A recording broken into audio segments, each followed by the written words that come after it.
Il n'est aucun nom plus doux, aucun que mon cœur préfère. Oh nom de Christ, mon beau nom, quel beau nom, quel beau nom, quel beau nom, quel beau nom. Oh de loin de l'éternel, quel beau nom, quel beau nom, quel beau nom, quel beau nom. Que celui d'Emmanuel,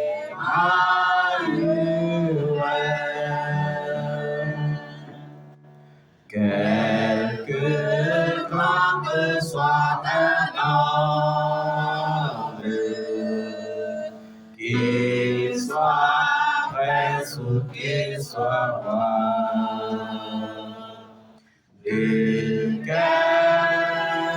que nom dans le nomme, Jésus est plus grand pour moi. Quel beau nom, quel beau nom, quel beau nom. Oh, de loin de l'éternel, quel beau nom, quel beau nom, que celui d'Emmanuel.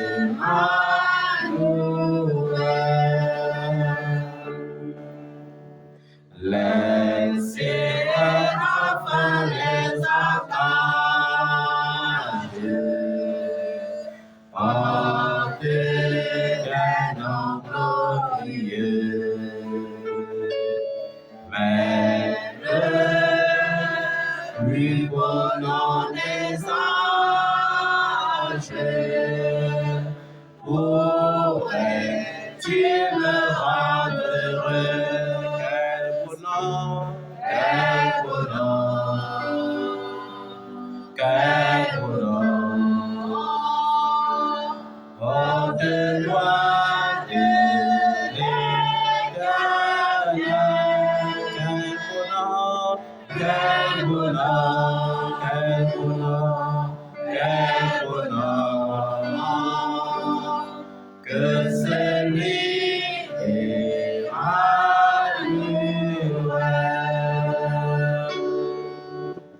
Dans mes mots, Jésus soulage, il guérit l'esprit froissé. Il ranime le courage du cœur le plus oppressé. Quel beau nom, quel beau nom, quel beau nom, quel beau nom. Porte loin de l'éternel, quel beau nom, quel beau nom, quel beau nom, que celui d'Emmanuel.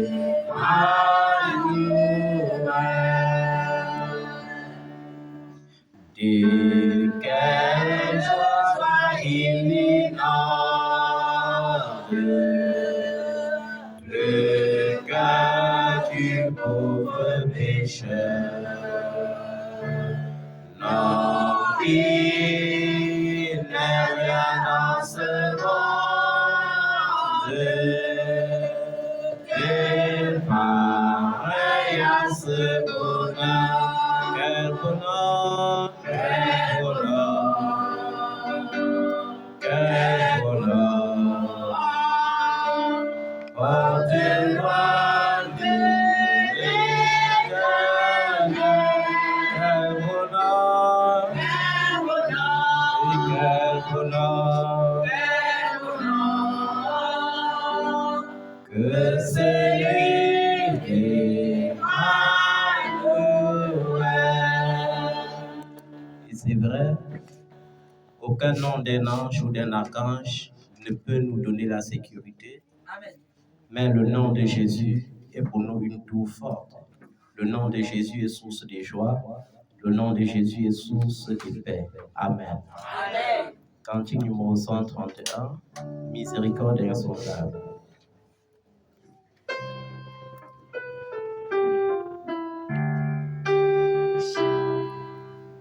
Miséricorde insondable,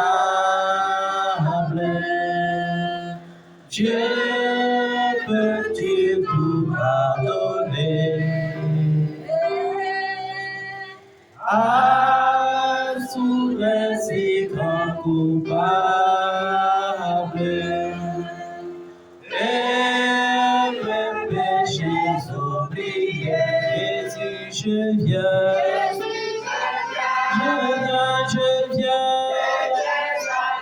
Je viens à toi, tel que je suis, oui, accepte-moi.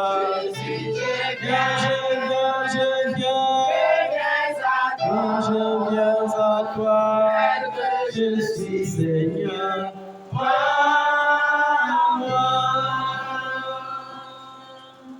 Longtemps j'ai loin de sa face, provoqué son saint courroux. Fermez mon cœur à sa grâce, laissez le ciel devant tout. Jésus, je viens.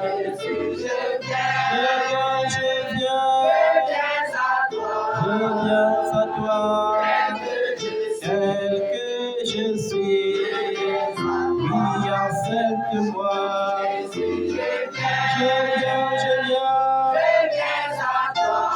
viens à toi, je suis Seigneur.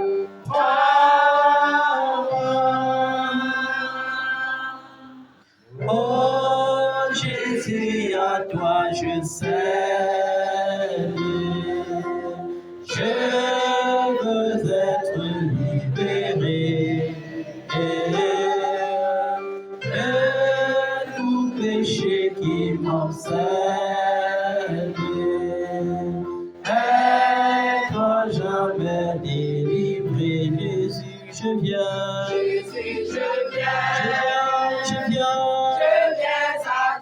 Je viens à toi, tel que je suis, oui, accepte-moi. Je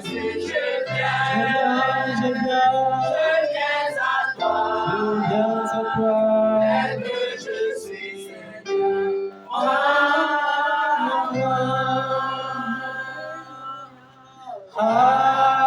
Alléluia, plus de doute.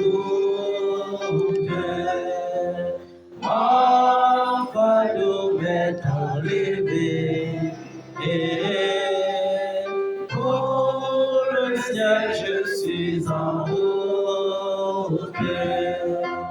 Heureux pour l'éternité, Jésus, je viens. Je viens à toi, tel que je suis, oui, accepte-moi.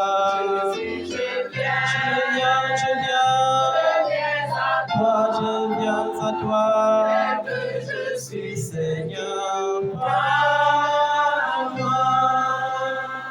Jésus, je viens à toi, tel que je suis, je viens à toi. Jésus, je viens à toi, tel que je suis, Seigneur.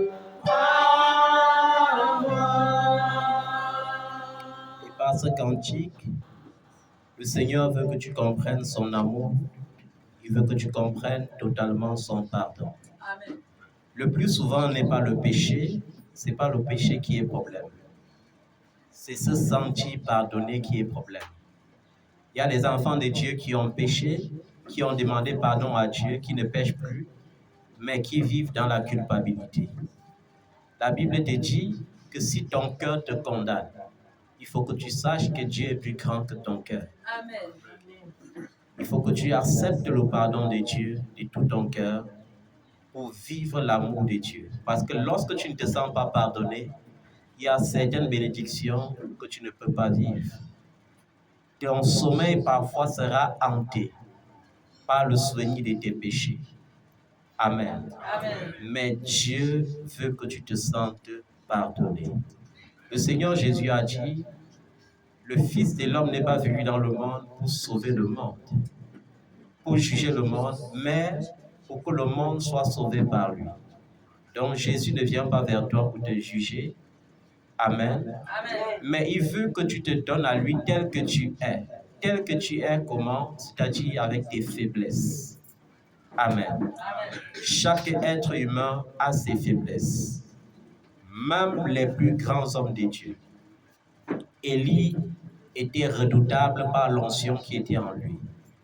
Mais face à Jézabel, il avait fui. Amen. Pour aller se cacher. Alors qu'il suffisait seulement qu'il dise que le feu descend du ciel et le feu allait descendre du ciel. C'était une faiblesse. Et cette faiblesse, c'était la peur. Amen. Il y a certaines bénédictions qui ne peuvent arriver dans ta vie que lorsque tu auras vaincu la peur. Lorsque tu auras fait comment? Vaincu la peur. Amen. Dis avec moi, je vais vaincre la peur. Parce que ce n'est pas un esprit de timidité que Dieu m'a donné. Parce que ce n'est pas un esprit de timidité que Dieu m'a donné. C'est un esprit d'adoption. C'est un esprit d'adoption. Et avec cet esprit, je peux appeler le Seigneur. Je peux appeler le Seigneur. Dieu mon Père. Dieu mon Père. Dieu mon Papa. Dieu mon Papa. Amen. Amen.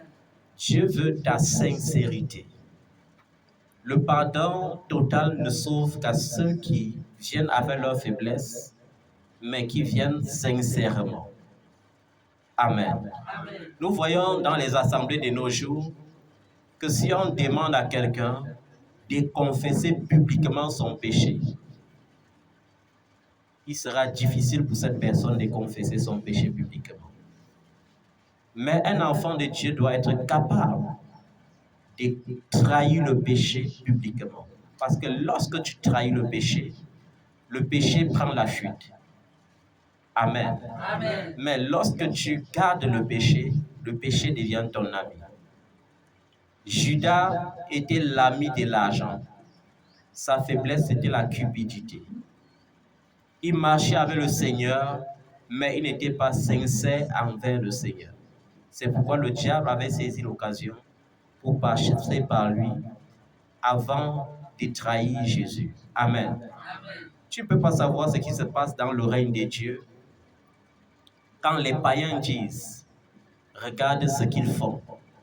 Ça veut dire, si à cause de ton péché, le nom de Dieu est calomnié, c'est un problème. Amen. Amen. Si à cause de ton péché, la parole de Dieu ou Dieu est calomnié, c'est un problème. Ne sois pas un Judas. Dis avec moi, je ne veux pas être un Judas. Je ne veux pas être un Judas. Je refuse d'être un Judas. Je refuse d'être un Judas. C'est pourquoi humblement, C'est pourquoi humblement, je viens ce matin je viens ce dans matin la présence de Dieu dans la présence de Dieu pour reconnaître que je suis un pour pécheur reconnaître que je suis un pécheur et que je pêche et que je pêche par mes pensées, par mes pensées, par mes paroles par mes et paroles même par mes actes. et même par mes actes. Mais devant le Seigneur, je veux reconnaître que je déteste le péché. Mais devant le Seigneur, je veux reconnaître que je suis un pécheur. Et là où je manque la force de renoncer, Et là où je manque la force de renoncer, je supplie le Seigneur de m'accorder la force de renoncer. je supplie le Seigneur de m'accorder la Accorde-moi, force. Seigneur Jésus, Accorde-moi, Seigneur, toi qui as été tenté en toutes choses et et qui as obtenu la victoire, Accorde-moi ton secours pour avoir la victoire face au péché. Amen. Le Seigneur Jésus a dit quelque chose à laquelle nous devons prêter attention. Il a dit, si les jours n'étaient pas abrégés, personne ne pouvait être sauvé. Et aujourd'hui, je me rends compte de cela. Quand je vois autant d'hommes de Dieu, autant de femmes de Dieu qui tombent dans la tentation, je me rends compte que Jésus avait raison, que si le Père n'avait pas abrégé les jours de sa venue à cause des élus, personne ne serait sauvé. Amen. Vous avez vu au Brésil, récemment, comment on a fait un carnaval pour se moquer de Jésus et adorer Lucifer. Comment ils ont fabriqué, porté les cornes sur la tête avec les vêtements semblables à ce que le diable porte lorsqu'il apparaît pour faire un défilé devant un grand public qui acclamait. Vous avez vu comment l'autre voulait démontrer le contraire de l'œuvre de la croix en prenant un autre qui jouait le rôle de Jésus pour le traîner au sol et montrer que le diable est en train d'humilier Jésus. Pourquoi le monde arrive à ces excès? Parce que l'Église est en train de perdre sa puissance. Pourquoi l'Église perd sa puissance? Parce que dans certaines assemblées, on a laissé Jézabel monter au pupitre et prêcher aux hommes. Amen. Amen. Mais il est temps pour nous de nous préparer véritablement à l'enlèvement. Mais je rends grâce à Dieu parce que juste après ce carnaval, cet homme qui jouait le rôle de Satan a été foudroyé. Et il est mort. On ne se mord pas de Dieu. Dieu est encore dans toute sa gloire, il ne perdra jamais sa gloire. Amen. La Bible dit, et j'aime bien qu'on médite cette parole de Philippiens, Philippiens chapitre 2. Qu'est-ce que Jésus nous dit dans Philippiens chapitre 2? Par la bouche de l'apôtre Paul, il dit que nous devons imiter le Seigneur Jésus. Et le modèle de l'imitation, le critère de l'imitation, c'est l'humilité. La Bible dit que Jésus étant Dieu, ne s'est pas regardé comme étant Dieu. Mais il s'est dépouillé lui-même en se rendant semblable à nous-mêmes, c'est-à-dire à un simple homme. Et par humilité, il a accepté de souffrir et de mourir la mort de la croix. Et à cause de cette humilité, la Bible dit que Dieu l'a souverainement élevé dans les cieux.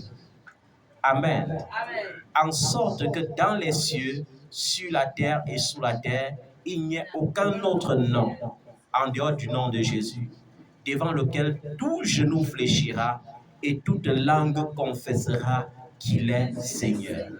Amen. Amen. Et ce verset nous donne la plénitude de la puissance de Dieu. Ce verset nous amène à comprendre que nous n'avons pas besoin d'avoir peur face aux défis de ce monde. Parce que le Seigneur a été souverainement élevé dans les cieux, sur la terre et sous la terre. En sorte que lorsque les turbulences viendront des cieux, que nous ayons la victoire par le nom de Jésus. En sorte que lorsque les turbulences viendront sur la terre, que nous ayons la victoire par le nom de Jésus. En sorte que lorsque les turbulences viendront du dessous de la terre, que nous ayons la victoire par le nom de Jésus. Amen. Et les enfants de Dieu aiment bien chanter cela. Je suis fort, fort, plus que vainqueur par le nom de Jésus. Mais pourquoi est-ce qu'ils ne vivent pas cette victoire? Parce qu'ils vivent dans la peur. Amen. Amen. Il est question ce matin de renoncer totalement à la peur et de croire que tu as la victoire, peu importe la situation qui arrivera. Le seul blocage de la victoire d'un enfant de Dieu, c'est le manque de sincérité dans notre demande de pardon. C'est le manque de sincérité dans notre repentance. Amen. Amen. Et c'est pourquoi ce matin, avant de l'adorer, nous allons nous humilier devant sa face pour lui demander sincèrement pardon.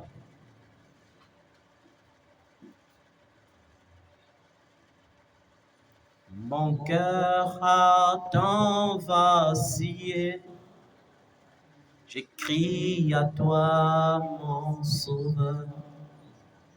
Je t'implore, oh, prends pitié, car j'ai tant besoin de toi. Mon cœur a tant vacillé, je crie à toi, mon sauveur. Je t'implore, oh, prends pitié, car je suis trop loin de toi. Lave-moi de mon péché, purifie-moi de mes fautes. Contre toi seul j'ai péché. Ô Seigneur Dieu, lave-moi. Lave-moi de mon péché, purifie-moi de mes fautes. Contre toi seul j'ai péché. Ô Seigneur Dieu, lave-moi. Je ne sais pas comment tu vis au quotidien. Je ne sais pas comment tu vis depuis que tu as dit « Je rends grâce à Dieu pour cette année nouvelle ». Je ne sais pas si tu te préserves. Mais ce matin, il n'est pas question de te justifier et de dire « Je n'ai rien fait ». Il est question de reconnaître que tu étais un pécheur. De demander sincèrement pardon à Dieu afin qu'aucun péché ne soit blocage pour tes bénédictions. Seigneur Jésus, nous sommes en prière. Seigneur Jésus, je refuse et je renonce, Seigneur, à l'avidité. Je refuse, Seigneur, et je renonce à la cupidité. Je renonce, Seigneur, à la jalousie, à l'impatience, à la calomnie, au mauvais jugement, aux querelles, à la colère, à l'animosité. Seigneur Jésus, je veux m'humilier devant ta face. Si je dis que je suis sans péché, alors je me séduis moi-même. Mais ce matin, Seigneur, je viens devant ta face te supplier de me pardonner. Pardonne-moi, Seigneur, car mon cœur est souillé. Mon âme est souillée par le péché.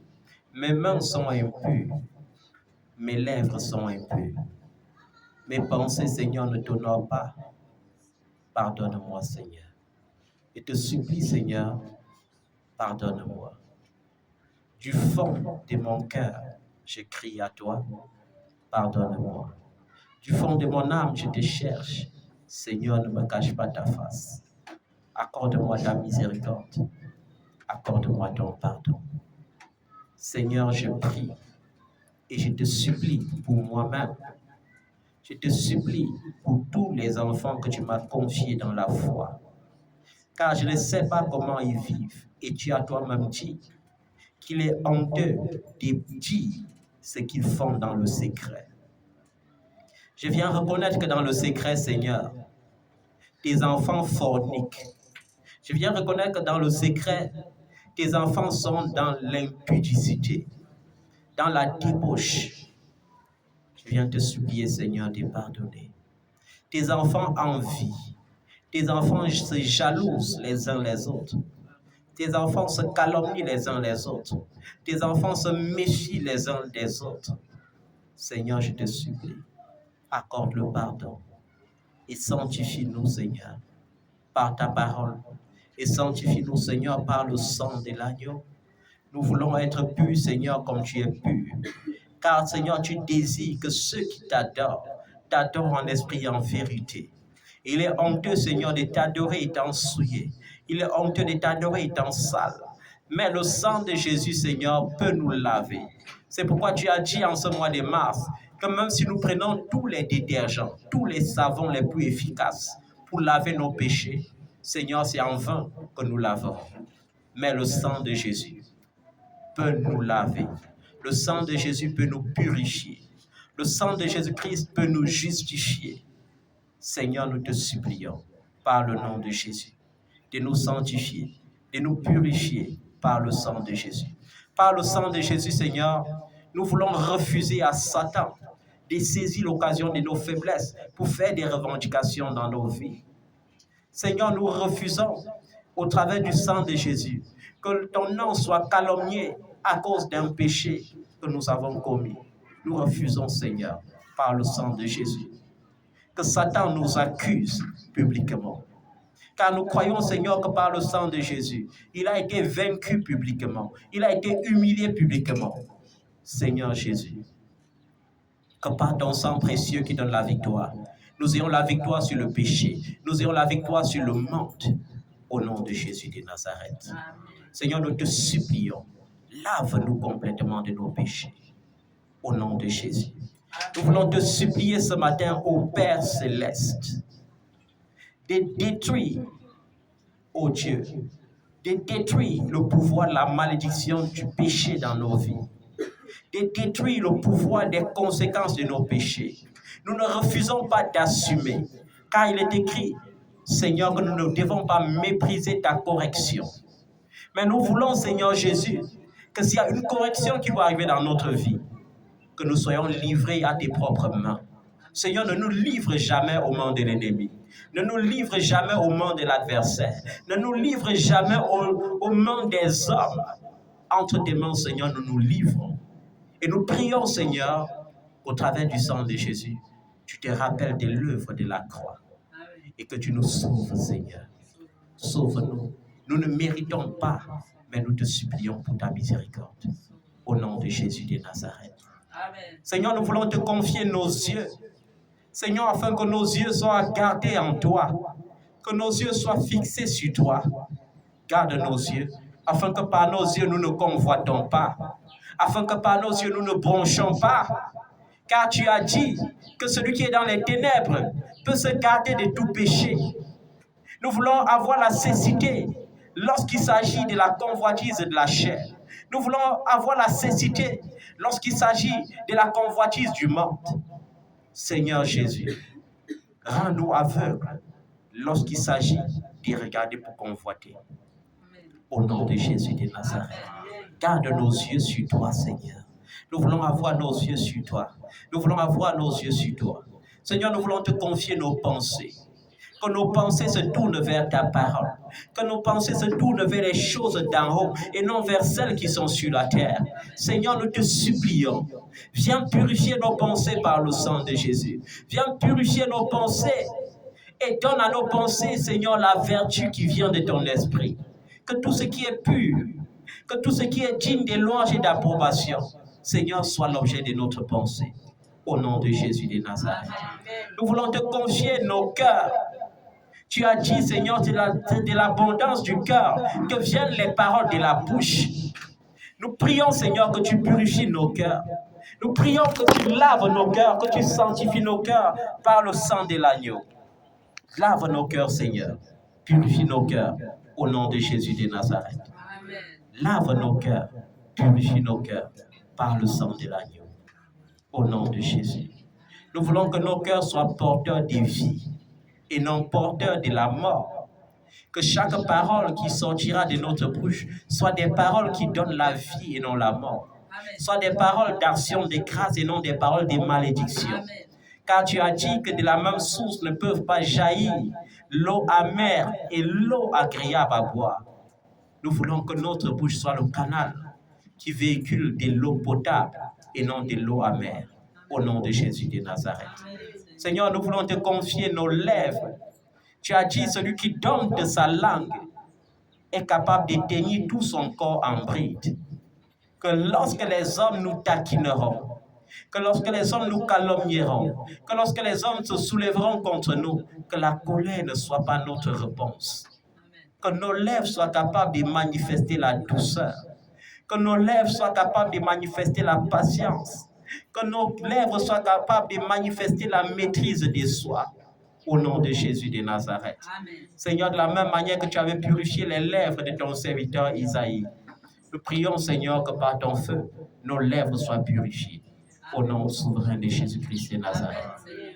Seigneur, purifie nos lèvres et garde notre lèvre, Seigneur, du péché et de la manifestation du péché. Au nom de Jésus de Nazareth. Amen. Nous voulons te confier nos corps. Tu as dit que nos corps sont le temple de Dieu. Nous voulons que notre corps soit véritablement le temple de l'Esprit de Dieu. Un temple saint, un temple pur. Maintenant, Seigneur, par nous-mêmes, nous ne pouvons pas. C'est pourquoi, Seigneur, nous voulons te confier ton temple, afin que, Seigneur, tu étendes ta droite et que tu prennes toi-même soin de ton temple au nom de Jésus. Amen. Seigneur, nous te supplions. Nous te supplions par le sang de Jésus d'avoir compassion de nous et d'éloigner de nous toute malédiction qui était programmée à cause de nos péchés. Nous te supplions, Seigneur, d'éloigner de nous tout mal que tu avais prévu contre nous à cause du péché. Seigneur, sauve-nous du péché au nom de Jésus. Sauve-nous de la tentation au nom de Jésus. Amen. Sauve-nous du péché et ne laisse pas Satan et ses agents être contents et dire, nous les avons vaincus, nous les avons terrassés.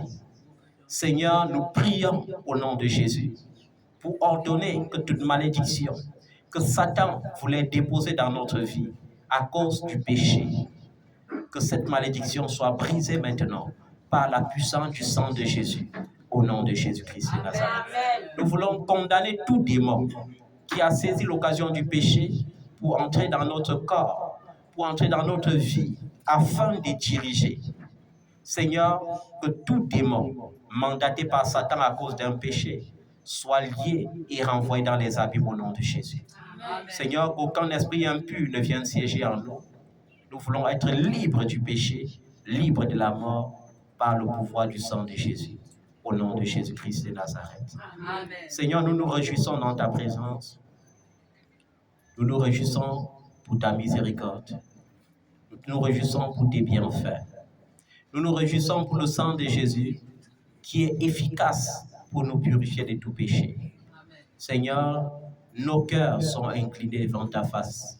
Ne nous laisse pas dans la confusion, mais sauve-nous à cause de notre cœur humilié. Au nom de Jésus de Nazareth, nous te supplions. Amen.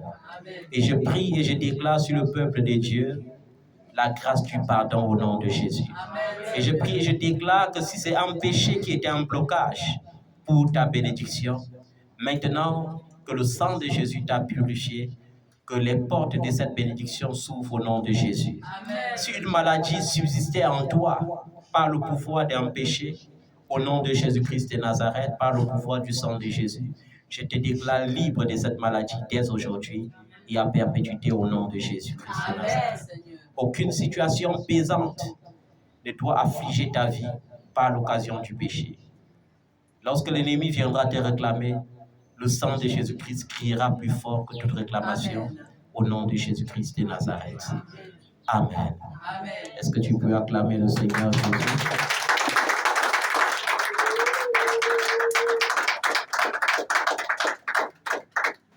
Nous allons l'adorer encore ce matin. Alléluia, Amen. Amen. Alléluia, Amen. Amen. Alléluia, Amen. Amen. Alléluia, Amen. Alléluia, Amen. Alléluia, Amen. Adorons Jésus. Adorons Jésus. Adorons Jésus. Alléluia, Amen. Alléluia, Amen. Alléluia, Amen. Alléluia, Amen. Alléluia, Amen.